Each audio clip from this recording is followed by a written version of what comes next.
ఒకటే అడుగుతున్నా మరి కాంగ్రెస్ పార్టీని. ఇప్పుడు ముఖ్యమంత్రి అనేటోడు కాంగ్రెస్ పార్టీకా లేకపోతే తెలంగాణకా? తెలంగాణకు ఒక ముఖ్యమంత్రి, లేదంటే కాంగ్రెస్ పార్టీకి ఒక ముఖ్యమంత్రి, ఇద్దరు ముఖ్యమంత్రులు అయితే ఉండరు అనుకుంటా నేను. మరి మేము జనరల్గా పోయినాము. మాకు కాన్స్టిట్యున్సీకి సంబంధించి నేను మొన్నటి వరకు 10 ఏళ్ళు ఎంపీగా పనిచేసిన.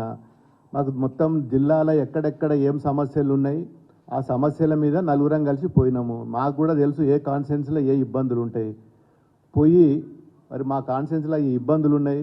నాకు మొన్న దుబ్బాక ఎమ్మెల్యే నిలబడ్డా.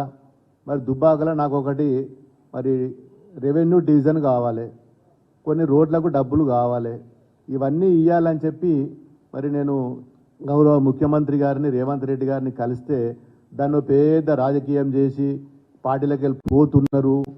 ఏమో అవుతుంది, ఎందుకు పోతామా మేము పార్టీ? కాంగ్రెస్ పార్టీ అంటే అది ఎండికేల పార్టీ.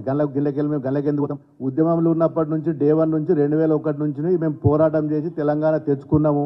మా మెదక్ జిల్లా అంటే ఉద్యమాల గడ్డ. గిల్లకెళ్ళి మేము గల్లకెందుకు పోయి కాంగ్రెస్ పార్టీలో పోతామా? ఇప్పుడు సమస్యల మీద పోవాలి కదా. మాకు ప్రజలు గెలిపించిర్రు, మన 54,000 మేడతో గెలిపించిర్రు. వారికి ఎన్నో సమస్యలు ఉన్నాయి. మరి సమస్యల మీద మొన్న నేను పోయి కోమటిరెడ్డిని కలిసి మాకు R&B రోడ్లు ఉన్నాయి, రోడ్లు కావాలని అడిగినాను. మరి అదేవిధంగా ఉత్తమ్ కుమార్ రెడ్డిని కలిసినాను. మల్లన్న సాగర్ వాటర్ ఉన్నది, మా కాలువలకు నీళ్ళు వస్తలేవు, రైతులు బాధపడుతున్నారు, మరి మాకు నీళ్ళు ఇవ్వాలి. ఇంతకుముందు మా రైతులు ఒక ఫోన్ కాల్ కొడితే మరి అప్పటి ఉన్న ఇరిగేషన్ మంత్రి గారు మెసేజ్ పంపిస్తే తెల్లార వరకల్లా కాలువలలో నీళ్ళు ఉంటుండే. ఇలా 15 రోజులు అవుతుంది నేను ఇలా ఉత్తమ్ కుమార్ రెడ్డిని కలిసి. ఈ రోజు వరకు కూడా మరి నీళ్ళు ఇవ్వలేకపోతుండే. ఈ రోజు వచ్చి మరి కొండా సురేఖ గారు వచ్చి ఇలా మా దగ్గర దుబ్బాకల ప్రోగ్రాం చేస్తున్నది. దానికి ప్రోగ్రాంకు మాకు ఎవరు చెప్పాలి? అధికారులు చెప్పాలి. ఇవాళ ఎవరు మా మా వాళ్ళ కాంగ్రెస్ పార్టీ ఇన్ఛార్జులు ఇలా వాట్సాప్లలో పెట్టి మా మంత్రి గారు వస్తున్నారని చెప్పి వాళ్ళు ఇలా కింద ఎవరి పేర్లు ఉన్నాయి? పూజల హరికృష్ణ, మన సిద్దిపేట నుంచి ఓడిపోయిన ఎమ్మెల్యే అయిన, సిద్దిపేట నుంచి ఓడిపోయిన ఎమ్మెల్యే పేరు పెట్టి దీన్ని రిలీజ్ చేస్తారు. ఇంకోటి చెరుకు శ్రీనివాస్ రెడ్డి, మన దుబ్బాక ఎలక్షన్లో నా మీద డిపాజిట్ కోల్పోయిన ఎమ్మెల్యే వచ్చి ఆయన ఇవాళ ప్రోటోకాల్ మెయింటైన్ చేస్తున్నాడు. ఇలా ఆయన ప్రోగ్రామ్ కండక్ట్ చేస్తున్నాడు.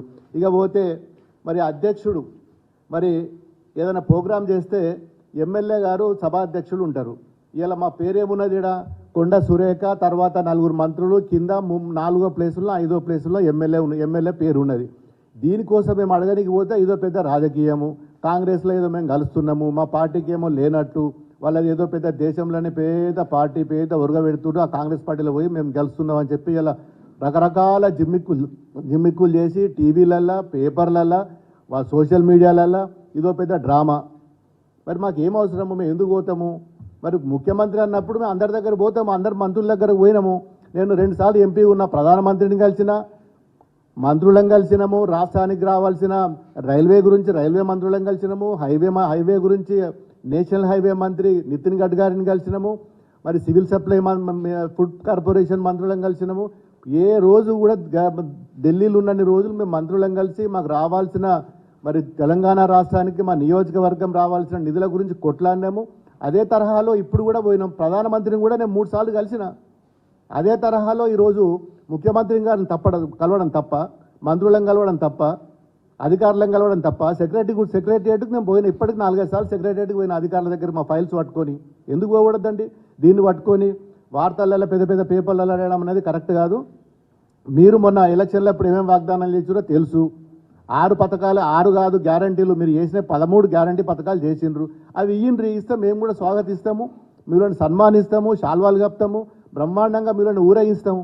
ప్రజలకు ఏమి ఇచ్చారు? మొన్న పవర్ యూనిట్ 200 యూనిట్లు ఫ్రీ ఇస్తామన్నారు, 4,000 రూపాయలు పెన్షన్ ఇస్తామన్నారు, మహిళలకు ప్రతి 2,500 ఇస్తామన్నారు, మరి రైతు బంధు వేస్తామన్నారు. నిన్న రైతు బంధు అడిగితే ఒక ఊర్లో పోతే కోమటిరెడ్డి వెంకటరెడ్డి గారు చెప్తాడు కొట్టురే అంటుండ్రు. ఇదేనా సంస్కారం? వల్ల చెప్తాడు కొట్టుకోవడానికే నేను గవర్నమెంట్లో నేను రూల్లో సీట్లో కూర్చుండబెట్టినరా?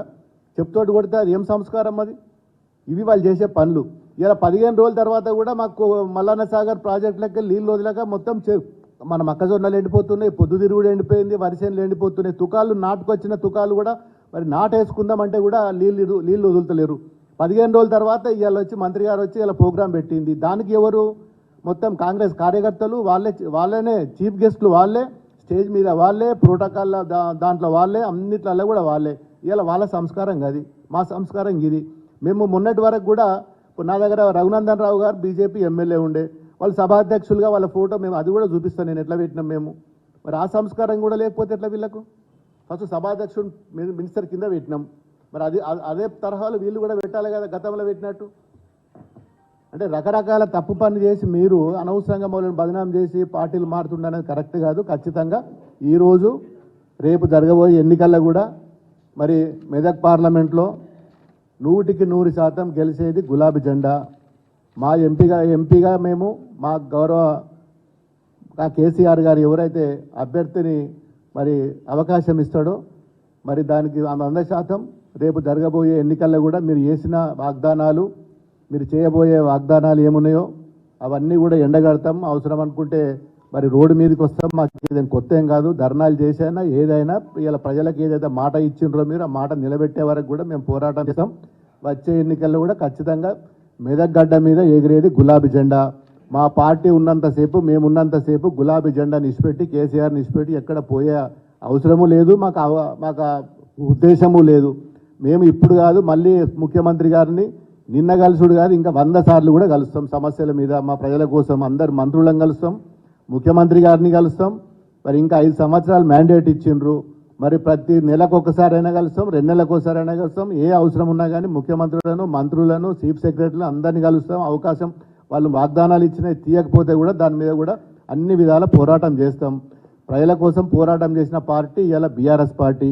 మరి మా మీద అనవసరమైన దుష్ప్రచారాలు చేస్తే మాత్రం ఊరుకునేది లేదు, ఖచ్చితంగా ఎండగడతాం. మీరు చేసిన మొన్న ఎలక్షన్లో ఇచ్చిన వాగ్దానాలు ఏదైతుందో అవి పూర్తి చేసే వరకు కూడా మా పోరాటం ఆగది.